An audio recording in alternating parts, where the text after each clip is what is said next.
Guys, we are back here, and we are already right in the draft. We actually have a ban on Falstad for Glorious Gaming. And what was We had a ban on Stitches. ban on Stitches? Not surprising. So yes, that's what, 3 out of 4 or 4? Yeah, that's 3 out of 4. 4 out of 5 3 out of of all the games we've seen for them. I think it's 4 out of 5. Stitches bans coming from Snowflake, because this is the only 4th game. math. It's hard. Math is It's hard. real hard. Well, either way, that's what we're seeing going on here, and we have these two lovely heroes. Arthas being a very, very common first pick. Now, it's interesting because Arthas has seen a few different versions in this game since we've played him. I mean, he used to have a different ability. He used to have Frost Strike as his Q, and now he has Death Coil.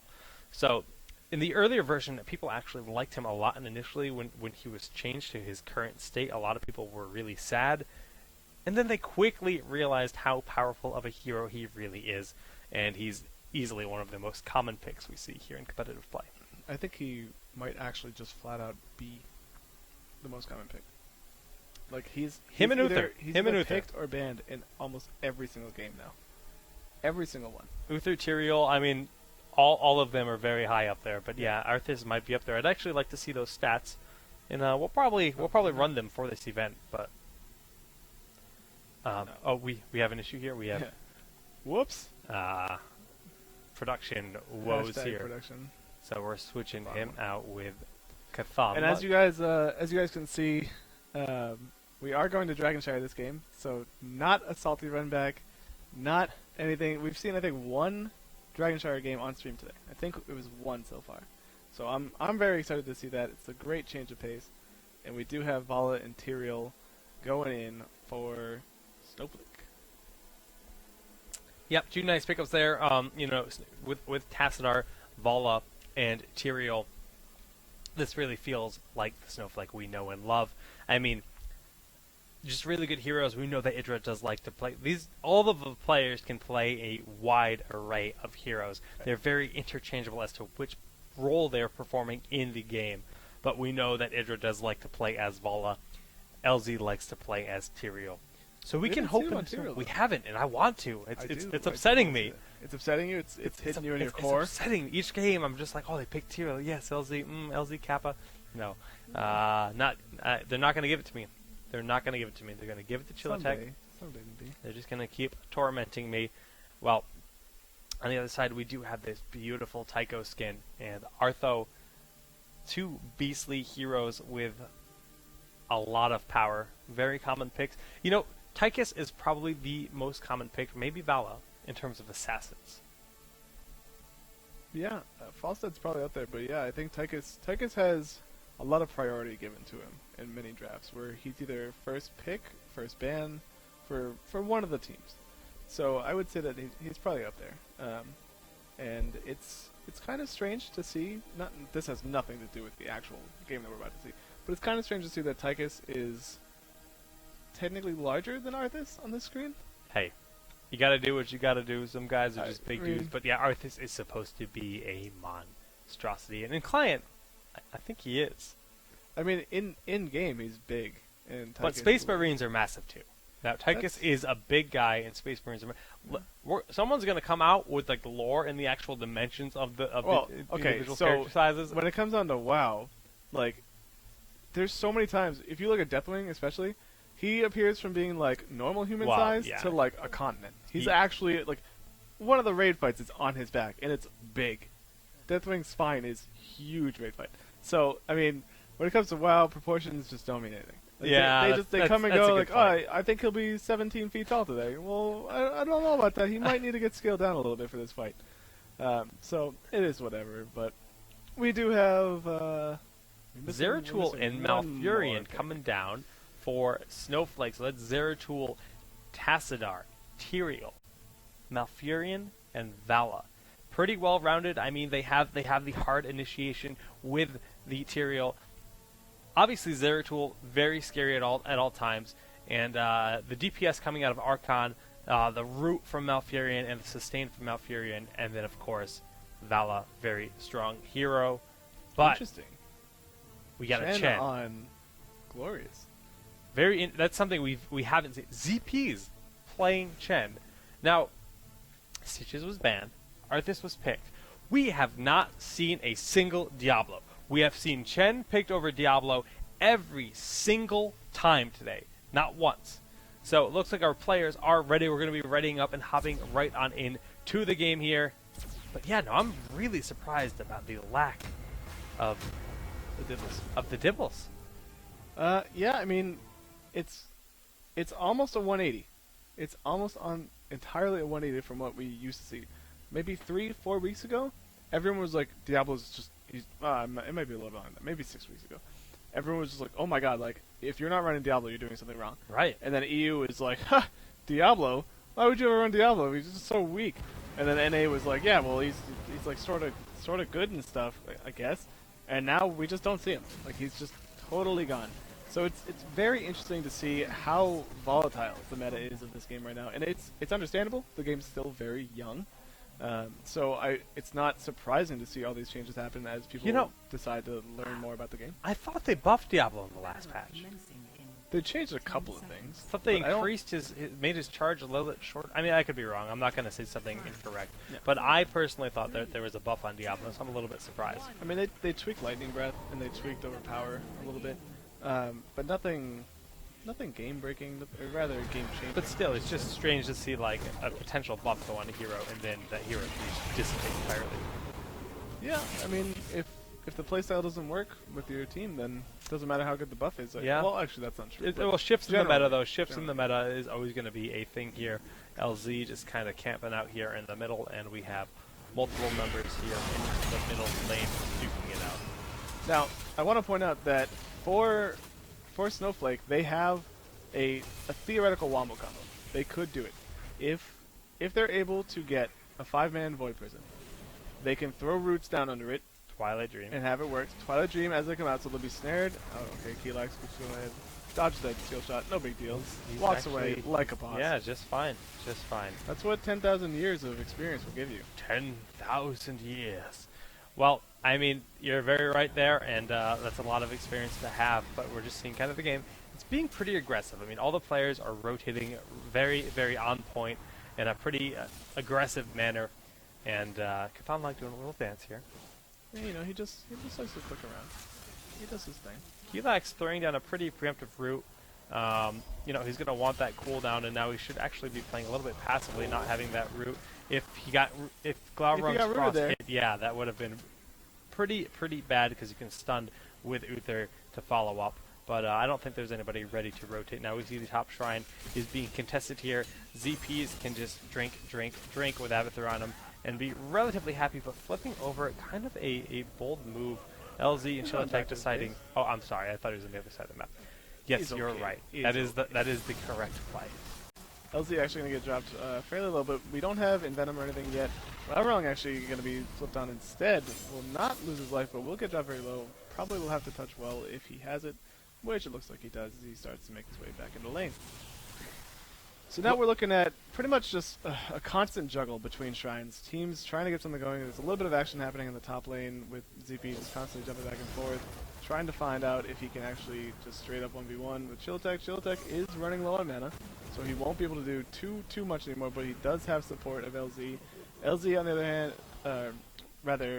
can't really do all that much to ZP just because he can very nicely done, but Faye sees what's happening and immediately vaults out of there. Malfurion healing her up and keeping her mana nice and happy with the Innervate. A nice route here on Glaurung, but it's not going to be enough. I mean, Uther is there to keep the Arthas massive health pool up nice and happy. And Keylax, again, he actually burned his shield ally. It looks like he went shield ally. Is that correct? Yes, it is. Yes. So he's running shield ally in this match, going for the hyper sustain. We're not seeing the man build, if you will, the man Furion, where you spec into the roots. We're seeing the full-on sustain, which should not come as a big surprise. Yeah, it's pretty standard in the competitive scene. We do see Manticore coming out from Faye on Vala, so it'll be interesting to see how much she actually gets to auto attack in team fights. A lot of people play a very caster heavy Vala, and a lot of people play a very burst AD heavy Vala, so she might be going for searing attacks as well at level 7. Yep, Idra very nicely. I mean, the 330 in the game, they already have a Dragonite here for Snowflake.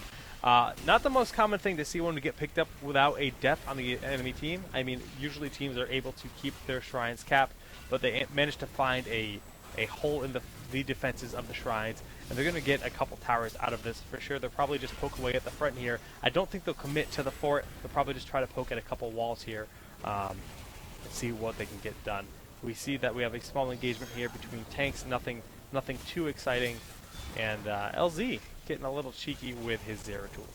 Yeah, it gets dropped a little low, but you know, he stays within his nice little margins, able to blink away, no big deal. Yep, knowing he has a get out available, and the mule is down, so they're going to want to try to clear that out there because it will restore that tower very rapidly. We see the health bar just going up, up, up, and Vala, you know, fades down here, pressuring a little bit, but all in all, a good defense against that Dragonite.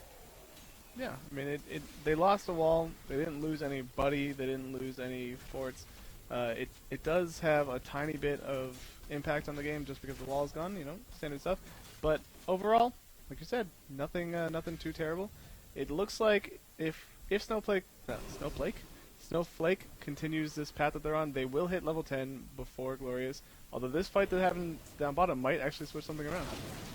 Yeah, I mean, they're fighting over the Knights here. A very nice route down by Malfurion, and LZ is going to try to burst down Glaurung, but Soma comes on in with the assistance of Falnut coming from the top. Now, Idra is here using Oracle to get as much vision as he can, and we're seeing them just kind of chip away, but no death will be had, and Snowflake will gladly take the Giants and back up.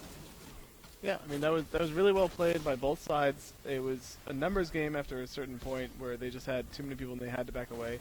Sadly, Idra not able to capitalize on getting that flank down, but it didn't really matter. They were able to pick up those Giants, and that's just a nice little experience buff and pressure buff on the map. So. Yes, we're going to be seeing Snowflake take the first level 10 here. It looks like they might want to posture to grab the Knights. Faye is hanging out, saying, "Hey, somebody come help me." Idra's considering, nope, not gonna help.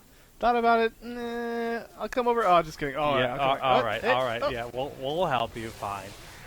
But yeah, I mean, level 10 is hit for sure here by Snowflake, and we're going to be level 10 here for Glorious Gaming in just a moment. So there's not going to be a heroic advantage for either team by the time an initiation happens, but we're going to be seeing Glorious actually just kind of posturing here in the middle. Looks like they want to get something done. We won't be seeing any kind of wombo this game because we do see Keelax picking up Tranquility instead of Twilight Dream. So no massive damage, just getting dropped after a Void Prison or anything like that. But we do see a huge fight potentially happening up top. Yeah, I mean, we have the Knights here duking it out, and each team is trying to get their Knights maximum efficiency out of it. We're seeing a lot of heroics going down here. Z-Piece has fell. Glaurung will likely fall here, honestly, going in here by Faye. Oh my gosh, a little bit too ham by Chillatek. He's actually going to suffer from this. That was actually a big mistake. He didn't want to go over the wall. He's not going to get the kill. Glaurung is going to be just fine here. That's a big blunder there, going in over the wall. A nice zoning Void Prism there, but it's not going to be enough to secure any kind of kill. It's just a nice defense. Yeah, we're seeing double Tychus again with double Odin. It's super scary. They should be able to stop this. Once the end game starts happening, if they get a really good Void Prison down and Roots, they should be able to just kind of dictate the fight as they go through. But it's just a matter of finding that point where you can do that. And now we see that the experience levels in the game are pretty much dead even. So it's anybody's game.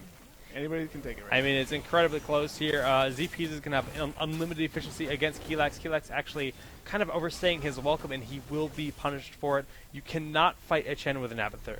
The Chen can sit there and drink while the Abathur just unloads all of his DPS on you, and it's just a really scary, almost unnecessary risky play. He wanted to defend that shrine, but he paid for it with his life.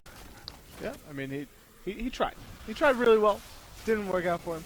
LZ actually going straight up 1v1 against, well, 1v1.5 versus Glaurung. Does end up getting out alive with a little bit of help from his team. You know, yeah, I mean, 3 people collapsing, no big deal. That's excellent. I mean, each team got a pick there, so I mean, the kills are 2-3.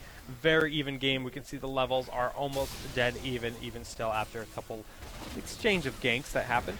And they don't want to give up this tower. We can see that the top tower is being capped by Syracuse on Abathur, having that utility of being on the map anywhere at any time, and they're going to shift right enough to cap it, it looks like. it's interesting to see the build that Faye went with, which is it's literally a pure auto attack build. She has Manticore, she has Searing Attacks, and she also has Giant Killer. Yeah, we have this big initiation coming here. Chilitech and Idra kind of out of place while all of Glorious comes in here on the initiation. Idra cannot stay up. I mean, they threw the regrowth down. It's not enough. Chilitech has to back up. Keelex has to get out of here. A nice route keeping Syracuse in the route there. But they can just pressure. They don't have the Dragonite, but they know that there's no chance that Snowflake's going to get that Dragonite, so they're just pushing. They know a member's down, and we can push with this. Yeah, it's a great call. And having double Uther, it doesn't happen often, but it's an interesting thing because you have double Divine Storm, you have double stun, Yeah. and then once you have rewind, you have double stun plus a rewind stun.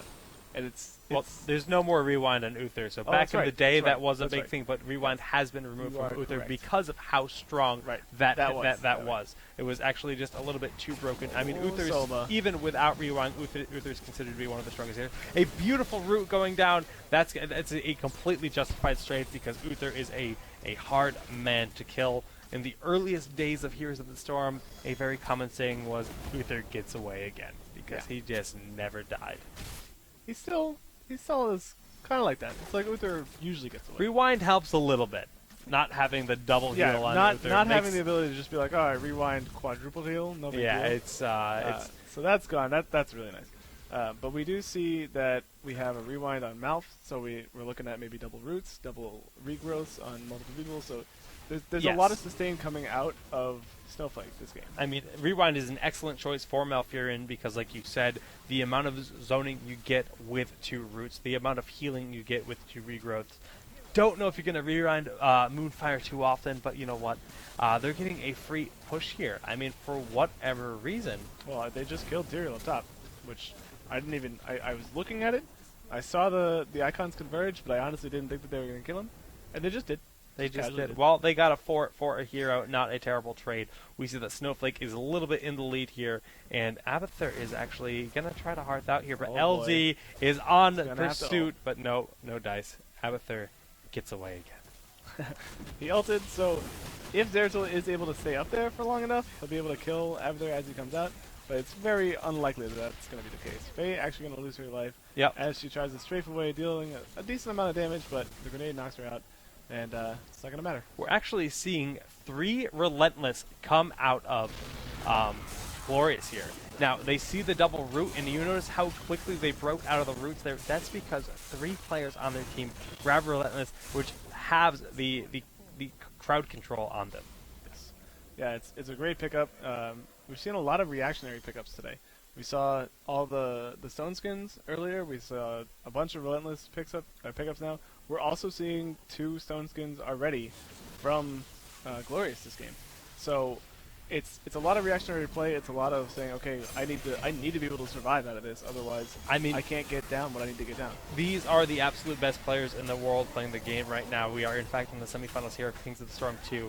So it's no surprise that they're making these calls on the fly as to what they're going to get for their talent. A very high level play. It's almost a disadvantage to level up first when you realize that you potentially give the enemy team the reactionary option. And you often see teams waiting to choose their talent so that they can hide it. Now we have this big engagement here happening.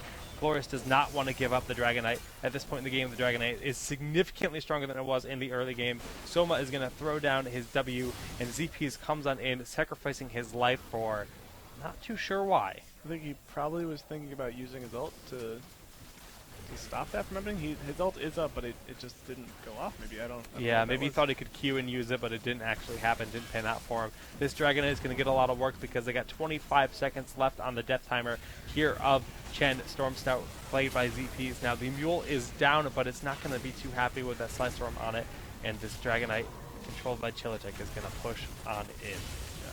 They have that 2/3 of its health. They have a full 40 seconds left. That's more than enough to take down any fort and another wall if they want to do that. It looks like that is the plan. Oh my gosh, this Abathur, if they came around the back, he could easily get that kill. Yeah, but he knows. It's not happening. So they'll be able to take this down. We're not late into the game yet, but we're getting there. And as you can see, the Dragonite just crushes buildings. Absolutely obliterates. Just steps on them. Meanwhile, and they just Soma turn it jumps around. on the Faye. Very, very nice play.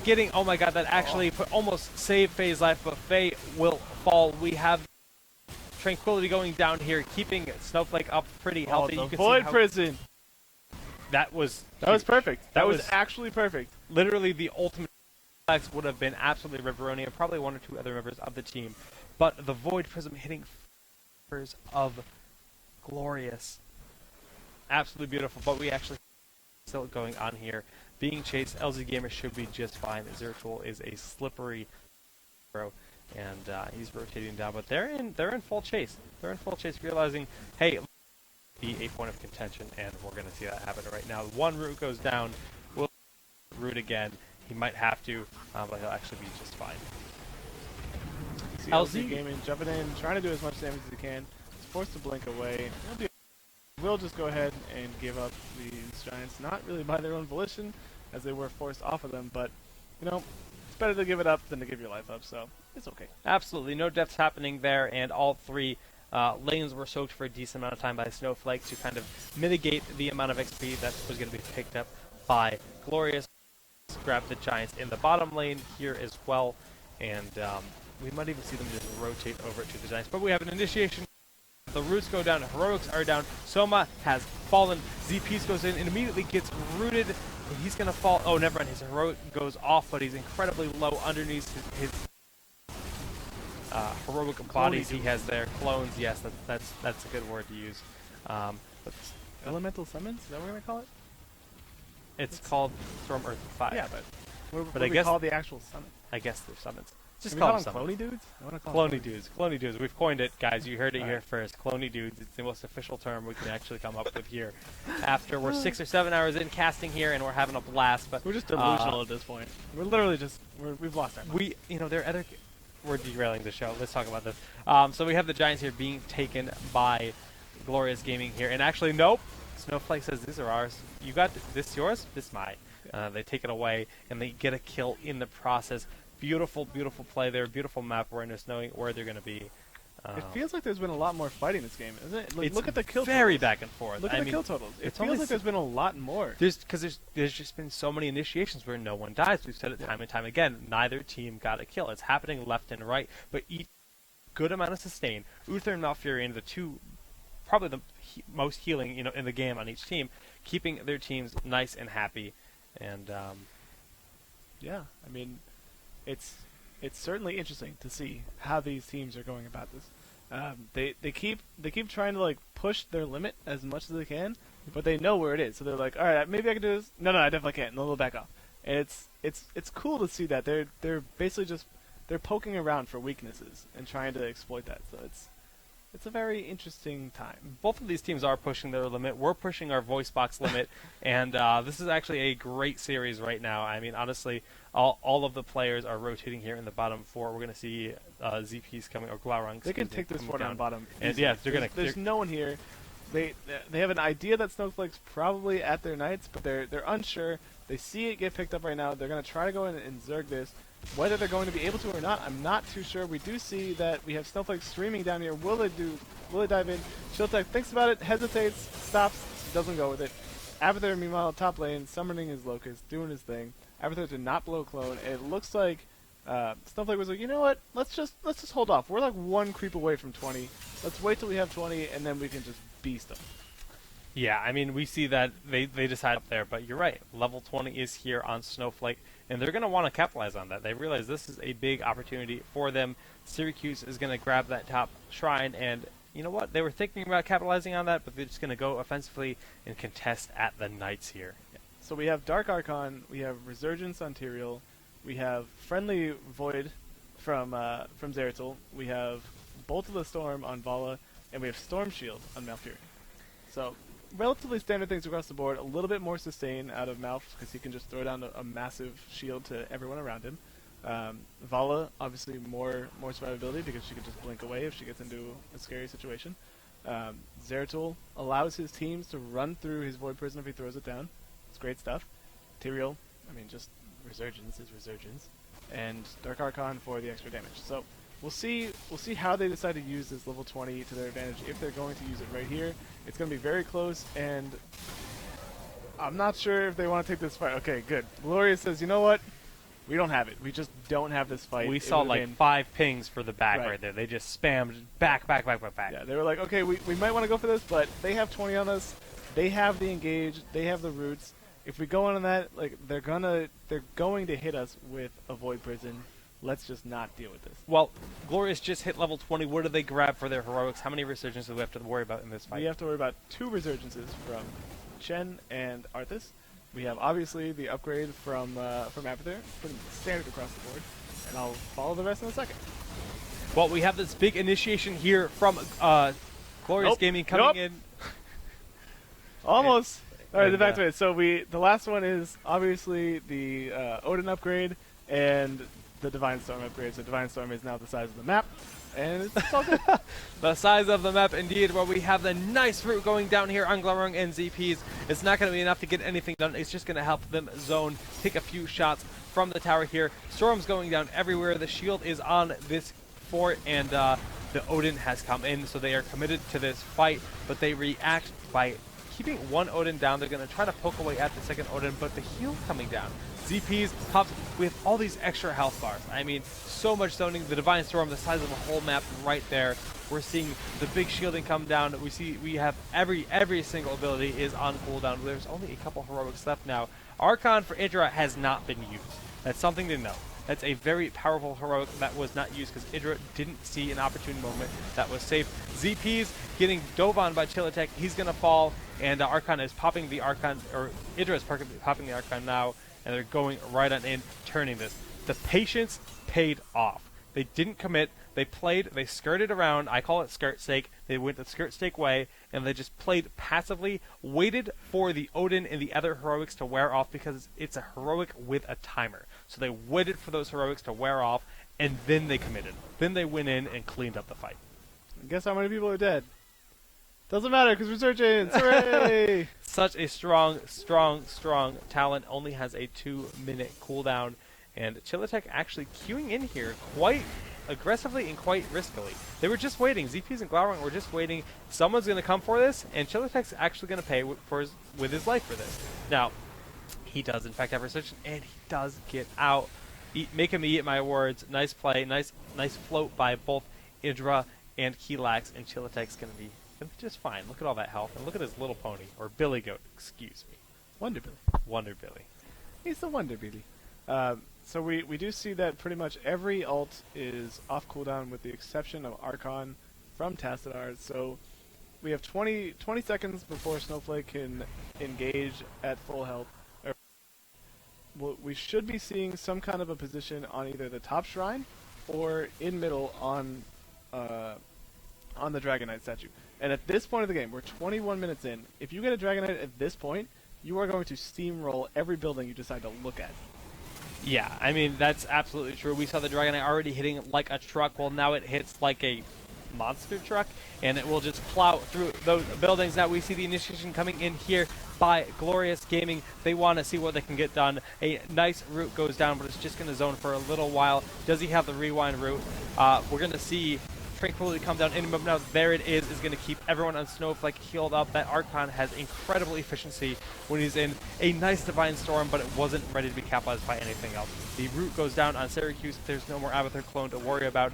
And honestly, ZPs has to back up here because I'm pretty sure his health bar is quite low underneath house. That's what we're going to call them, Panda Pal clones. And Okay. I'm okay with that. Yes. I'm actually okay with that. Panda Pal. Okay. Now, in that fight, LZ threw down another fantastic prison. He locked up both Tychuses. He got both of them right on the edge of each one. And so there was no immediate damage, no immediate there was no immediate Odin. They were able to burn down Arthas actually before his resurgence came up, which CPs came up like not even 3 seconds after Arthas died. So he didn't actually have to worry about the respawn time, but Arthas did. You see that they went ahead, they picked up this Dragonite, which is hitting for 1,000 damage for auto attack on buildings, and it's just disturbingly wrong. It's wrong. It's wrong indeed.